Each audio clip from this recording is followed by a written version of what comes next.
আবহাওয়া অফিস জানিয়েছে আগামীকাল সন্ধ্যা ৬টার মধ্যে চট্টগ্রাম ও সিলেট বিভাগের কিছু কিছু জায়গায় এবং রংপুর, রাজশাহী, ময়মনসিংহ, ঢাকা, খুলনা ও বরিশাল বিভাগের দু-এক জায়গায় অস্থায়ীভাবে দমকা হাওয়াসহ হালকা থেকে মাঝারি ধরনের বৃষ্টি অথবা বজ্রসহ বৃষ্টি হতে পারে।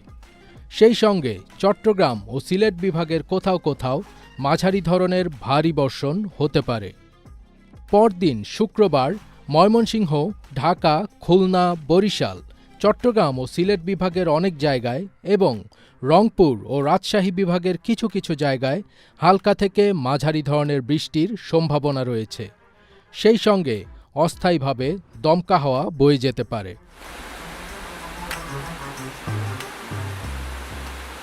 এই ২ দিনই দেশের কোথাও কোথাও মাঝারি ধরনের ভারী থেকে অতি ভারী বর্ষণ হতে পারে।